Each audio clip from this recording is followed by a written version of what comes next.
사랑을 받았기 때문에 우리도 또한 그러한 사랑을 나누면서 살아가야 할 줄을 믿습니다. 그런 의미 속에서 오늘은 그 찬양의 가사가 의미가 오늘 이 메시지와 상당히 같은 의미를 가지고 있습니다. 교회 가족, 이 교회 공동체를 의미하는 거예요. 인간이 그 삶이라고 하는 것이 이 땅에 사는 것으로 끝난다라고 한다면 오늘 우리가 여기에 모여서 이런 가족의 공동체를 이루려고 우리가 받은 그 사랑을 어떻게 하든지 좀 더 나눠보려고 이렇게 하려고 하는 애쓰는 것, 이런 수고가 필요치 않다고 생각이 들어요.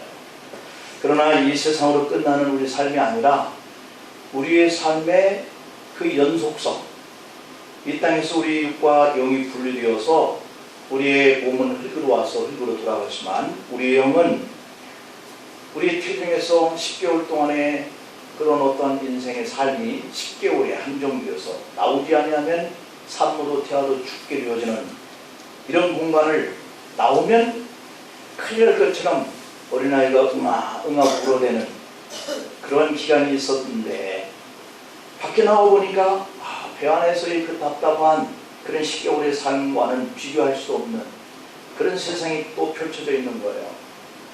우리가 강건하면 70여 80이라고 하는 인생의 삶을 마감하고 나면 엄청난 또 다른 그 빛과 그 영화로움, 그 행복한, 거기는 사망도 없고 병든 것도 없고 고통과 고난이라고 하는 그러한 환경도 없는 날마다 주님을 찬미하고 찬양하면서 살 수 있는 그런 공간이 펼쳐지는데 그것이 바로 천국이라고 하는 것이에요. 그 천국이 있기 때문에 오늘 우리 이런 교회 공동체 안에 와 있는 줄로 믿습니다. 그 삶의 길을 열어줄 수 있는 예수님을 나의 구세주로 내가 믿음을 가지고 이렇게 그분을 신뢰하면서 여기 있는 것이죠. 그래서 그분을 신뢰하는 믿음 때문에 우리가 영원한 천국에 가게 되고 우리의 인생의 진정한 그 평가라고 하는 것은 그 영원한 천국에서 있다라고 하는 이 사실을 믿기 때문에 우리가 사랑하면서 살아가는 거예요. 교회 공동체로 살아가는 거예요. 이 교회 공동체라고 하는 것이 이 본문 속의 내용에 보니까 너무 엄청나서 도저히 우리는 이 세대 속에서는 나갈 수 없는 그런 모습이 오늘 이 본문의 내용이란 말이에요. 누가 오늘 이 본문과 같이 할 수 있는 그 사랑을 가지고 교회 공동체를 이루어갈 수 있겠어요? 없다 이 말이죠. 거의 없다. 여러분, 그렇다면 만약 오늘 죽어도 천국에서 우리가 눈을 뜰 수가 있겠나? 라고 하는 물음을 여러분들한테 우리 스스로 한번 해본다면 확실히 천국에서 눈을 뜰 수 있습니다. 믿으십니까? 왜냐하면 우리가 행위로 구원받는 것이 아니기 때문에 예수님의 그 사랑이 피를 흘려서 우리를 사랑하여 주신 그 사랑 때문에 천국에 가기 때문에 그것을 믿는 믿음이 우리를 천국을 향해서 갈 수 있게 하기 때문에 그래서 우리가 오늘 이 본문과 같은 그러한 모습도 할 수 있다라고 하는 거예요. 그래서 우리는 천국을 믿는 신앙의 공동체입니다. 영원한 천국을 사모하는 그런 공동체이기도 하고 이 땅에서의 그 천국을 이렇게 가끔씩 맛보는 거, 이걸 공유하는 거죠. 그 천국의 삶을. 그래서 뭔가 100분의 1씩, 1000분의 1씩이라도 실현시켜 가보려고 애를 쓰는 이런 분들이 바로 이 교회 가족이다라고 하는 거예요. 하나님은 시골에서 9장의 27절, 28절에서 말씀합니다. 한 번 죽는 것은 사람에게 정해진 것이다. 그 후에는 심판이 있다. 이 말씀을 주었어요. 그리스도도 많은 사람의 그 죄를 담당시키려고 단번에 자기를 들이신 바 되었다. 그렇게 표현하고 있고 그 일을 통해서 구원을 이루셨다는 거예요. 그래서 죄와 상관없이 자기를 바라는 자들에게 두 번째 나타나시겠다. 이렇게 약속하신 이 두 번째 나타나심을 우리가 기다리면서 믿음의 교회 가족을 세워가고 있는 거예요. 이 교회 가족을 세워가고 있는 가운데에 어느 날에 아니면 내일이라도, 아니면 우리가 살고 있는 이 육신의 땅에 존재하고 있는 그 어간에 어느 때인가 주님이 나타나실 수도 있고, 우리가 이 땅에서의 떠나간 이후에 그 어느 시점에 또 주님이 오실 수 있는 그 두 번째 나타나신 이 일이 성경에 약속되어 있다. 믿는 자는 그 후에 영생에 있고 믿지 않는 자는 영벌에 들어가는데, 이것이 바로 두 번째로 이 땅에 오셔서 주님이 하실 일 가운데 하나다라고 하는 거예요. 믿는 자는 영생으로, 믿지 않는 자는 영벌로 이렇게 들어가는 심판을 하기 위해서. 그러므로 고린도후서 5장의 9절 10절에서 그런즉 우리는 몸으로 있든지 떠나든지, 이 말은 이 땅에서 사는 생활을 하든지 아니면 이 세상에서 우리의 삶이 다 끝나서 떠나든지 라고 하는 의미죠.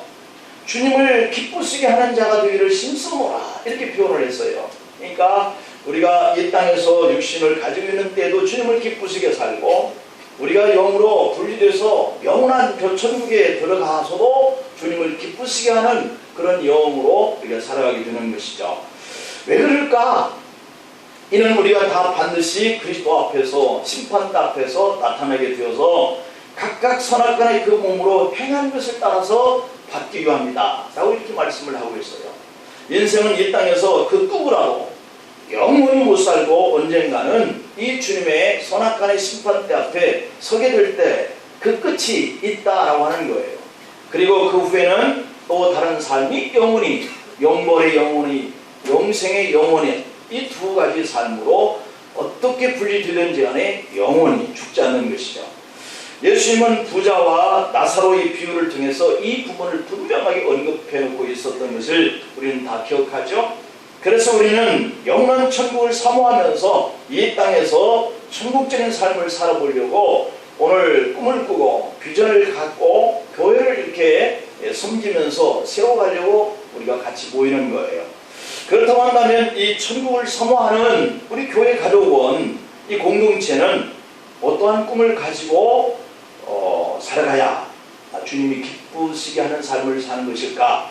첫째는 오늘 이 본문 속에 표현하고 있는 것처럼 32절에 보면 믿는 무리가, 믿는 무리는 누구예요? 우리를 가리켜 교회 가족들. 믿는 무리가 한 마음과 한 뜻이 되어 라고 하는 이 표현대로 우리가 한 마음과 한 뜻이 되려고 하는 그 꿈을 꿔야 되고, 그런 비전을 가져야 돼요. 어떻게 하면 우리 교회 가족들이 한 마음과 한 뜻이 될 수 있을까? 그것을 주님이 기뻐하신다고 그러는데 하는 이런 의미를 우리가 늘 교회 올 때마다 생각할 수 있어야 되겠다. 그런데 이들이 한 마음과 한 뜻이 되니까 물건들을 서로 통용하고, 자기 물건인데도 불구하고 자기 물건을 그 누군들 하나도 내 거야 라고 하는 사람이 없다 라고 하는 것이 오늘 이 32절의 말씀이에요. 오늘날 우리가 이렇게 할 수 있겠어요? 도저히 이 부분만큼은 우리가 하기 힘든 부분이에요. 교인들이 한 마음 한 뜻이 된다라고 하는 것은 할 수 있는데, 그 뒷부분 속에 자기가 가지고 있는 모든 물건을 서로 필요에 따라서 교회에 가지고 나와서 나눠 썼다. 이것이 오늘 이 시대에 참 힘든 부분이죠.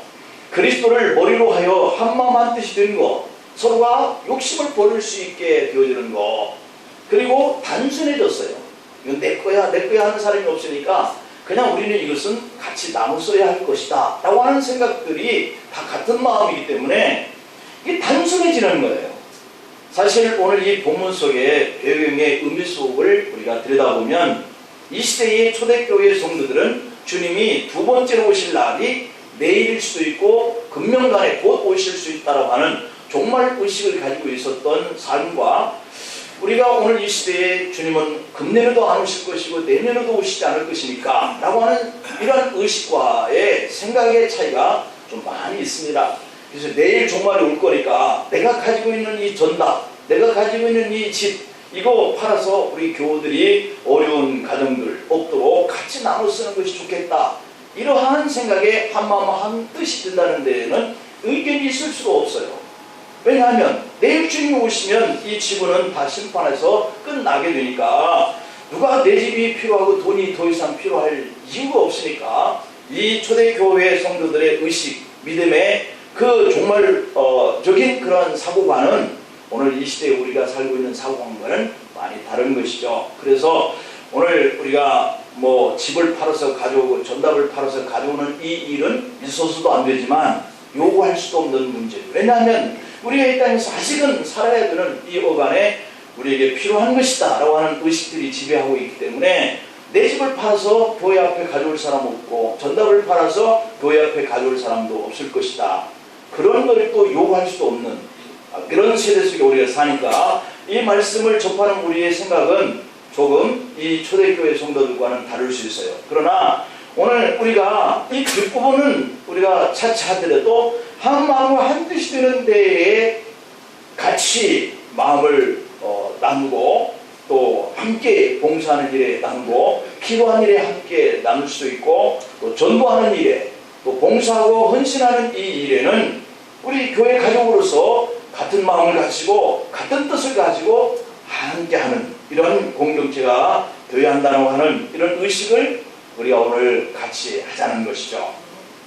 교인들이 제 물건 자기의 것 이 재물관이 한 마음이 되었어요. 그러나 이러한 일들을 보면서도 한 사람도 자기 것이라고 주장하는 이 욕심을 부리는 이러한 일이 없었다. 있는 자의 힘에 의해서 통치되는 그런 공동체가 아니라 은혜에 의해서 통치되는 그런 공동체였다. 세상의 공동체는 크게 나누면 힘에 의해 통치되고 있는 그런 자에 의해서 통치되는 그런 공동체로 나눌 수가 있어요. 세상의 힘 가운데는 대표적인 것이 최종적인 힘은 돈이라고 하는 거예요. 돈. 세속적인 나라의 맨 밑바닥에 놓이는 것은 돈이라고 하는 거예요. 돈이 최고의 권력을 가지고 있는 거예요. 세상에 돈에 의해서 지배되고 있고 권력도 결국은 돈에 의해서 굴러가는 거예요. 이게 날마다 보도되는 사건의 밑바닥에는 늘 돈이 있어요. 신문에 보니까 전북의 전주시에서 22살 남자와 22살 여자가 데이트를 하는 관계였어요. 이게 재미로 그 둘이 복권을 샀어요. 여대생의 돈으로 산 이 즉석 복권이 1,000원짜리 5장 중에 한 장이 5,000원, 두 장이 1,000원에 당첨이 되었다는 거예요. 그래서 그들은 다시 그걸 가지고 복권 7장을 샀는데 그 7장을 남자하고 여자하고 같이 나눠서 긁기 시작했는데 남자가 긁은 이 복권 한 장이 5억 원에 당첨이 된 거예요. 와 얼마나 좋겠어요. 그냥 놀다가 심심풀이를 해서 긁은 건데 5억이니 이 커플은 갑자기 생긴 돈으로 너무 기뻐한 거예요. 그런데 남자는 세금을 뗀 수령액 3억 6,800만 원 세금으로 상당히 많이 나갑니다. 대부분을 자신의 어머니 통장에다 입금을 시켜버리고 여자친구에게는 1,500만만 줬다는 거예요. 엄마 소리가 나는데 이게 있을 수 없는 일이잖아요. 네, 두 남녀가 샀는데 둘이 똑같이 나눠야 할 일인데 엄마 통장에다 입금을 시킨 남자, 이게 심보로 고약하잖아요. 너무 당황한 나머지 이 여자는 이건 아니지, 내 목숨 줘야지 라고 하는 생각에 남자가 주지 않기 때문에 고소를 한 거예요. 요즘 롯데 재벌 형제도 돈 앞에 싸고 있지 않습니까? 그러니까 하도 드러내놓고 싸우니까 이 검찰에서 이거 뭔가 냄새난다 라고 해서 요즘에 롯데 뒤지기 시작하고 있습니다. 그러니까 너무 시끄러우면 뭔가 있는 거예요. 그래서 이렇게 들여다보려고 하는 사람들이 생기는 것처럼 검찰도 한번 들여다보자 해서 들여다보는데 엄청난 거죠. 돈을 최고의 가치로 두는 사람들은 거침없이 고소하고 싸웁니다. 그러나 여러분, 우리의 세계관은 세상 사람들의 세계관과는 분명히 달라야 할 줄 믿습니다. 아멘은 하는데 함께 내놓고 같이 나눠서 씁시다 그러면 이건 좀 곤란한데, 생의 종착역이 분명히 우리는 천국이고 그러한 소망을 가지고 그래서 함께 나누는 것, 이것이 바로 이 성경적인 논리가 맞는데, 그래서 세워지는 것이 교회 공동체여야 하는데, 그런데 분명히 이 세상의 논리는 돈이 지배하고 있기 때문에 세상에서 살고 있는 우리로서도 교회 공동체, 교회 가족원이 되었어도 이것만큼은 밑에 내려가서 이 돈에 연관된 문제만큼은 부담이 되기 시작하는 거죠. 마태복음 6장 24절에 보면 예수님 말씀합니다. 한 사람이 두 주인을 섬기지 못할 것이니 혹 이를 미워하고 저를 사랑하거나 혹 이를 중히 여기고 저를 경히 여김이라. 너희가 하나님과 재물을 겸하여 섬기지 못할 것이니라. 이렇게 말씀하고 있거든요. 그래서 어차피 천국을 들어갈 소망을 가지고 있는 우리 믿음의 사람들은 하나님과 이 세상 밑바닥에 있는 결국은 돈인데 세상과는 함께 공존해서 갈 수는 없다. 이런 얘기를 하고 있는 거죠. 그래서 하나님이 이 돈까지도 지배하시는 그런 하나님이다 라고 우리가 생각하면서 믿음의 공동체를 세워가는 것이 바로 한마음 한뜻을 인정하는 교회 공동체인 거예요.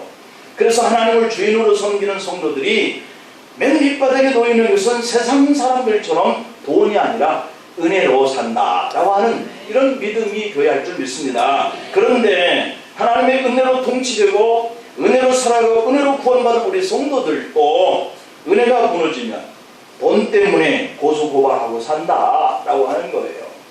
만약 우리가 이 은혜가 무너지면 무너진 것을 다시 수축해야 하는 것이 성경에 그 적들에 의해서 솔로몬 성전, 스룹바벨의 성전 이런 성전이 자꾸 무너지니까 사람들이 자꾸 수축하는 거잖아요. 그런 것을 영적으로 비교하면 우리가 은혜가 무너져서 내 하나님의 영이 거하시는 성전이 무너지면 자꾸 수축해야 돼요. 뭐 때문에 무너져요? 세상에 사는 그러한 세상의 가치관들이 자꾸 우리 속에, 우리 삶 속에 들어오니까 우리가 하나님의 그 영으로 살아가야 할 이런 가치관들이 자꾸 무너지는 거예요. 은혜가 무너지는 거예요. 그러다 보니까 우리가 다투고 시기하고 욕심, 탐심 이렇게 빠져드는 거죠. 오늘 성경에 보면 어느 날 역사 속에서 과감하게 이 돈이 우리의 주인이 아니고 돈이 내 인생의 행복을 보장하지 않고 돈이 푸른 초장으로 쉴만한 물가로 인도하지 않는다 라고 믿고 고백하는 그런 공동체가 생긴 거예요. 이들은 단호하게 한마음 한뜻이 되더니 자기 재물도 그리고 돈도 그리고 자기 전답도 팔아서 이게 하나님의 것이야 라고 인정을 하면서 나누기를 시작하는 그런 공동체가 되었는데 이 공동체가 바로 초대 교회의 공동체였다고 하는 거예요. 우리 교회가 이런 공동체가 되도록 노력하고 꿈을 꾸고 또 이런 공동체로 무너져 있는 세상의 가치관 때문에 무너지는 그것을 자꾸 회복할 수 있도록 힘을 써가는 그런 공동체가 되기를 축복합니다. 이렇게 하면 공상주의지 신앙촌 사람이 되는 것 아니야? 라고 이렇게 질의를 할 수 있는 사람들이 있을 거예요. 산술적인 것으로 평등하고 경제적인 분배 정의를 추구하는 것을 이 성경은 말하고 있는 것이 아니잖아요. 성령 충만 받고 은혜 받은 대로 자발적으로 한마음 한뜻이 되어서 하나님 나라를 이루어가자 라고 하는 데에 같이 초점을 맞추고 꿈도 비전도 거기에 두니까 이런 현상이 일어나더라는 거예요. 심리학자들은 돈이 인간관계에 어떤 영향력을 미치는가 실험을 해봤다는 거예요. 그래서 돈에 대해서 늘 생각하고 돈에 대해서 늘 집착하게 하는 이런 사람들의 심리를 한번 실험을 해봤는데 실험자들에게 이 돈이라고 하는 그 이미지를 강하게 한번 심어줘 봤어요. 심리학에서는 이렇게 무언가를 은연중에 자꾸 주입시키고 집착하게 하는 이런 일들을 유도하는 것을 프라이밍이다 이렇게 표현을 해요. 프라이밍. 캐슬린 보스 등의 심리학자들이 사람들에게 이 돈이라고 하는 이미지를 주입시키면서 그들의 행동이 어떻게 달라지는가 이걸 한번 본 거예요. 그래서 연구자들은 4가지 실험 조건을 설명을 해봤는데 첫 번째 실험 조건에서는 연구자들이 실험자들에게 노모플리 게임, 이 게임을 할 때 이 게임 머니 이것을 많이 주는 이런 경우를 이렇게 실험을 했는데 한 사람에는 $4,000, 적게 주는 경우에는 한 $200, 그리고 주지 않는 이런 조로 나눠서 한번 그 게임을 해보도록 했다는 것이죠.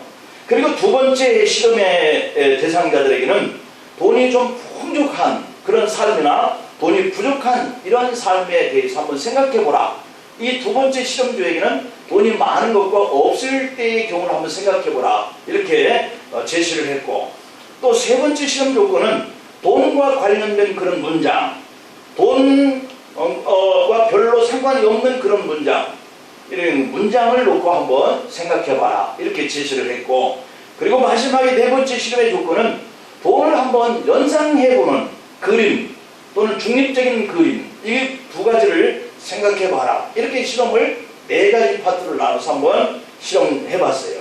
그러니까 돈에 대해서 많이 생각하는 사람과 그렇지 않는 사람, 결국은 두 가지로 나눠서 이 네 가지 실험을 한 것이죠. 먼저 실험 공모자가 실수를 하여서 연필을 떨어뜨리는 것으로 한번 그 두 가지 실험을 한 사람들에게 그런 테스트를 해본 거예요. 그냥 실수로 연필을 떨어뜨려서 연필을 한 3-5 정도를 한꺼번에 쭉 흘려서 떨어뜨린 거죠.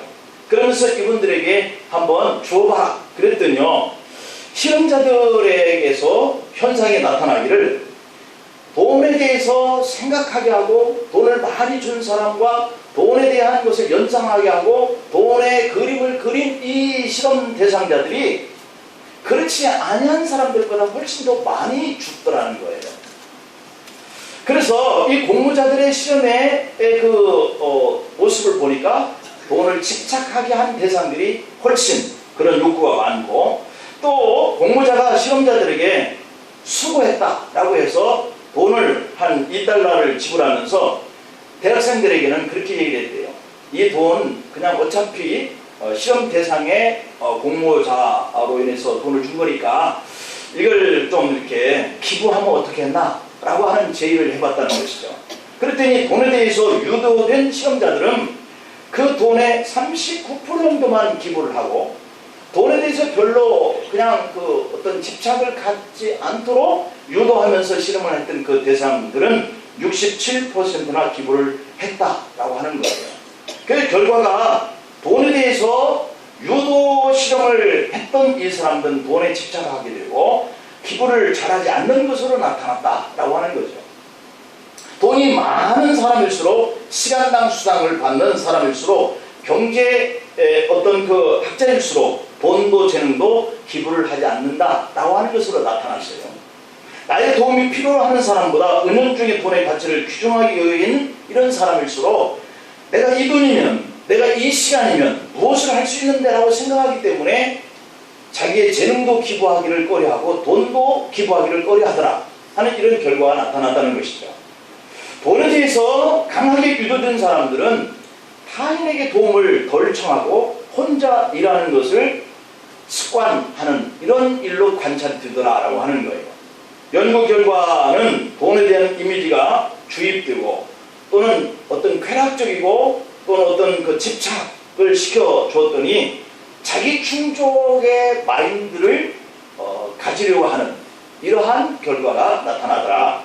그래서 이처럼 돈이라고 하는 것은 내가 집착하거나 그 돈에 대해서 늘 생각하는 이런 사람의 모습을 보니까 결국은 자기의 시간이나 자기의 어떤 봉사나 자기의 어떤 물질 기부나 이런 것들에 대해서 굉장히 멀리하는 이러한 결과로 나타났다. 그래서 성경에 보면 디모데전서 6장 10절에도 보면은 돈을 사랑함이 일만하게 뿌리가 되나니 이것을 탐내는 자들은 미혹을 받아 믿음에서 떠나 많은 근심으로 자기를 찔렀다 이렇게 표현하고 있거든요. 그러니까 결국에 돈에 집착하는 그 돈이 결국은 돌아와서 자기를 찌르는 역결과를 초래하는 이 일이 오늘 이 세상에 너무 많이 일어나고 있어요. 자식의 부모를 돈 때문에 칼로 찌르고, 이 연인 관계가 배신하고 연인이 장모의 집까지 쫓아가서 싫다고 하는 그 가족들을 찔러서 죽이기도 하는 거. 이 결국에 밑바탕에 보면 그 집이 잘 사는데 이 잘 사는 이 여자가 나를 배신했다. 결국에 그 밑바탕에는 이 돈과 결부가 되는 거예요. 디모데전서 3장 3절에 보면 술을 즐기지 아니하며 구타하지 아니하며 오직 관용하며 다투지 아니하며 돈을 사랑하지 아니하며 라고 이렇게 표현하고 있는데요. 돈을 사랑하는 사람은 남을 구타하며 관용이 없다 이렇게 표현하고 있어요. 그래서 디모데후서 3장 1절 2절에 보면 너는 이것을 알라 말세에는 고통하는 때가 이른다. 뭐 때문에 고통할까요? 돈 때문에. 돈을 추구하는 이런 일로 인해서 발생되어지는 여러 가지 사건들. 그러니까 우리가 왜 그럴까 생각해 봤더니 사람들이 자기를 사랑하고 또 돈을 사랑하고 자랑하고 교만하고 회방하면 부모를 거역하며 감사하지 아니하며 거룩하지 않기 때문이다, 이렇게 표현하고 있어요. 그래서 부자가 되면 삶의 만족도는 확실히 높아질 거예요. 그렇다고 기분도 좋아지는 것은 결코 아니라 라고 하는 통계가 나와 있어요. 왜냐하면 상대와 나를 비교하기 때문에 돈이 1억 있을 때는 10억 갖기를 원하는데 10억을 가져보면 또다시 그 기분은 또 다운되는 거죠. 더 많이 있는 사람을 비교하기 때문에. 그래서 오히려 돈으로 지속적인 즐거움을 누리려고 한다면 오히려 나를 위해서 쓰는 것보다 타인을 위해서 쓰는 것이 자기 기분은 정말 업된다라고 이런 결과가 나와 있어요. 여러분, 우리는 교회 가족의 신앙 공동체예요. 우리는 구원받는 자녀로서 이 돈의 힘에 의해서 지배를 당하면 안 될 줄을 믿습니다. 왜냐하면 기분이 나빠지고 결국엔 그것이 자기를 찌르는 결과를 가져오기 때문에, 그래서 하나님께 받은 은혜로 살려고 하고 우리는 천국에 가야 할 그러한 자녀다, 이런 그 소망을 우리가 가지는 이런 공동체로 살아가야 할 그런 교회 가족인 것을 내 마음속에 자꾸 생각할 수 있기를 축복합니다. 두 번째로는 예수님의 부활을 증언하는 그런 공동체다. 부활을 증언하는 공동체다. 오늘 33절에 한번 볼까요? 사도들이 큰 권능으로 주 예수의 부활을 증언하니 우리가 큰 은혜를 받아 라고 이렇게 표현하고 있어요. 그러니까 우리가 부활의 복음을 증거하면 우리 마음속에 은혜가 채워지는 이런 삶을 사는 거예요. 우리도 예수님의 부활을 믿고 증언하는 큰 은혜를 회복해야 할 줄로 믿습니다. 우리가 돈을 벌면, 재물을 많이 모으면 기분이 좋고 은혜를 충만된 생활을 할 줄 알지만 이 사도들을 보니까 나누니까 은혜가 충만하고 기분이 좋아지고 또 부활을 증언하는 복음에 앞장서서 전도에 앞장서니까 자기의 은혜가 늘 충만해서 기분 좋게 살더라는 거예요. 그러니까 우리가 세상적인 관념하고는 너무 다른 결과인 거예요. 그래서 우리는 세상적인 공동체가 아니라 주님의 교회 가족의 공동체이기 때문에 오늘 이 사고방식을 우리가 닮아가야 하겠다라고 하는 거죠. 우리가 사도들이 큰 권능을 받아서 예수님의 부활의 증언자가 되었습니다. 이런 일이 있기 전에 이 베드로나 혹은 요한이나 이런 다른 제자들을 보면 예수님을 따르다가 예수님이 십자가에서 돌아가시니까 다시 고기 잡으러 가요. 은혜 중심의 삶을 누리다가 다시 세상 중심의 삶으로 돌아가 버리는 모습을 볼 수 있어요. 예수님을 모시고 은혜의 삶을 누릴 때는 먹을 걱정, 잠잘 걱정, 입을 걱정을 할 필요가 없었어요.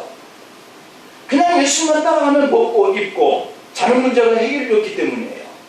그런데 우리 세상적인 개념으로 생각하면 좀 더 편안하게 자고 싶고 좀 더 맛있고 좋은 음식을 먹고 싶고 또 좀 더 좋은 옷을 입고 살고 싶고 하는 이러한 기준이 달라지기 시작하는 거죠.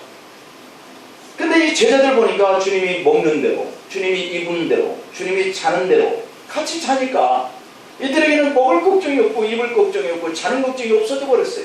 은혜 안에 살게 된 거예요. 그런데 돈 벌기 위해서 밤새도록 그물을 던졌는데 한 마리도 잡지 못했다라고 말씀하고 있어요. 제자들이 물질을 추구하며 그것으로 행복을 꿈꾸기 시작하면서부터 해도 안 되는 거예요. 그래 고민이 생기는 거예요. 여러분들이 돈을 집착하고 큰 만 벌기 위해서 쫓아가다 보니까 해도 안 되는 것 때문에 고민하는 거예요. 두려워하는 거예요. 무서워하는 거예요. 그때 부활하신 예수님이 그들을 방문하여서 은혜의 삶으로 다시 회복시켜줍니다. 제자들이 다시 성령의 은혜 안에 살게 되는 거예요. 무지한 베드로가 그 능력으로 하나님의 말씀을 증거하기 시작해요. 수많은 사람들이 자기 나라의 말로 알아듣기 시작해요. 각국에서 모인 자들이 통역의 필요가 없게 되었다고 그랬어요. 예수님이 부활하셨다는 이 복음을 전할 때 하루에도 3,000명씩 회개하고 돌아오는 역사가 일어났다는 거예요. 이때 베드로가 성전에 올라가는데 나면서부터 걷지 못하는 사람을 보면서 은과 금은 내게 없거니와 라고 표현을 했어요. 그렇습니다. 은과 금이 조금 부족해도 우리가 하나님의 영의 마음과 뜻이 함께만 하면 우리가 기분 좋게 세상을 편안한 마음으로 살 수 있는 거예요. 은과 금은 내게 없거니와 내게 있는 것으로 내게 준다. 나사렛 예수 그리스도의 이름으로 일어나 걸어라. 일어납니다. 돈이 아니었어요. 은행의 공동체 삶을 살아가는 이 대표적인 사람, 이 베드로의 신앙 고백, 그것이 능력 있게 나타나는 거예요. 무엇으로 베드로가 이렇게 변했을까? 고기를 많이 잡아서 그것을 팔아서 돈을 많이 벌었기 때문일까요? 그것이 아닌 것은 여러분과 제가 너무 성경을 잘 알기 때문에 알고 있는 답을 다 알고 있어요. 오직 예수님의 부활 사건의 복음을 전하는 것 때문에 이러한 삶을 살게 되는 거예요. 죽음에서 다시 살아난 이 부활의 신앙을 가졌더니 그에게 능력이 나타나요. 하나님의 은혜가 그를 충만케 하니까 가는 곳마다 먹을 것이 있고 입을 것이 있고 잠잘 것이 있는 그것으로 만족하는 이런 생활 패턴이 바꾸어지는 거예요. 이 사건을 통해서 믿는 자가 남자만 5천이 되는 역사가 일어났어요. 그러자 부활을 믿지 않던 사두개인들, 사내들인 공회를 소집하고 이들을 잡아서 오게 가두자는 거죠. 그런데도 불구하고 사람들의 이목이 있어서 죽일 수는 없었어요. 안전병에 일어난 이 확실한 표적이 나타나니까, 그래서 그들은 예수님의 부활을 증거하지 말라 이렇게 회개하고 때려서 내보내요. 그러나 베드로와 요한은 그들에게 하나님 앞에서 너의 말을 듣는 것이 하나님의 말씀을 듣는 것보다 옳은가 판단해봐라, 담대하게 외치면서 기도하면서 부활을 계속 증거하는 이런 모습을 보여요. 오늘 본문의 31절 말씀을 보면, 앞부분에 보면 그렇게 되어 있어요. 빌기를 다하매 모인 것이 진동하더니 무리가 다 성령이 충만하여 담대히 하나님 말씀을 전하게 되더라. 그러니 우리가 돈이 좀 더 있었으면 좋겠다, 그러면 내가 행복하고 기분이 좋겠다가 아니라 성령의 은혜가 나를 좀 더 충만하게 하면 내가 기분이 좋아지고 내가 마음이 평안해지고 그런 능력이 올 줄로 믿습니다. 그게 능력인 거예요. 내가 은혜에 충만해지면 돈이 좀 부족해도 괜찮다는 이 마음이 생기는 것이, 그 마음속에 평안이 오는 것이 능력인 거예요. 마치 병든 자가 일어나는 것만 능력이 아니라 내 삶의 자리를 만족해 하고 돈에 집착하여서 그것이 나를 찔러오고 그것 때문에 내가 괴로워하는 이런 세상에 반복적인 삶으로 내가 살아가는 모습이 아니라 하나님이 우리에게 주신 그 평강, 성령의 은혜가 우리 찬양하는 것처럼 정말 우리를 이렇게 구원했다고 하는 그 가치, 이것에 대한 그 사랑을 내가 받았다고 하는 그런 믿음, 이것이 나를 평안하게 그 은혜 안에 내가 살아가게 하는 것, 이것이 바로 교회 가족원들이 살아가야 할 믿음인 줄로 믿습니다. 오늘 우리가 집을 갖다 내놓고 전답을 갖다 내놓고 이렇게 교회 가족으로 살아갈 수 있는 그 시대가 아닌 것은 우리가 서로 다 분명히 납득이 되어지는 이런 일이지만, 그러나 우리가 살면서 하나님의 교회 안에 한 마음과 한 뜻이 되는 일은 많이 있어요. 예배할 때 우리가 같은 마음 같은 뜻을 가지고 함께 모이지는 것도, 기도할 때 같이 모이지는 것도, 전도할 때 같이 모이지는 것도, 또 봉사할 때 시간을 내서 함께 모이지는 것도,